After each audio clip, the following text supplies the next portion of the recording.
पूर्वतन विधायक श्रीयुक्त मुक्तिकांत मंडल महोदय एटी अच्छा प्रफुल्ल जेना महोदय जिला परिषद अध्यक्ष एटी भीम भाई नहीं सभापति बटुआ सार आम सरपंच पीएस मेंबर एवं एटी आम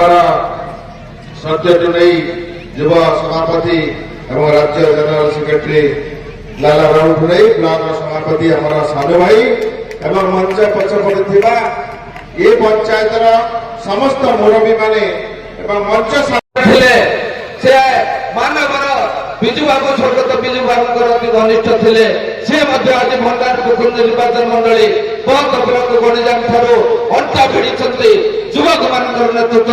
रूराल पार्क विभिन्न कार्यक्रम भद्रक बस स्टाण्ड देखो भद्रक युवपीढ़ी मान नेहरू स्टाडियम 6.5 कोटी टका क्रिकेट स्टाडियम फुटबॉल स्टाडियम 6.5 कोटी गोटे 12 कोटी टका इंडोर स्टाडियम गोटे 12 कोटी टका स्विमिंग पूल गोटे 11 कोटी टका पाखापाखि एथलेट ट्रैक 50 कोटी ऊर्ध्व टका विनियोग आपण मानकर स्टाडियम हम ए अंचल खेल पड़िया उन्नति हम ए स्वास्थ्य क्षेत्र में पैसा दिया उन्नतिकरण कराई विराट जगन्नाथ मंदिर रानीताल पाखापाखि 30 कोटी टंका डाक्तरखाना ठारू आरंभ कर सब क्षेत्र में आज आपंकर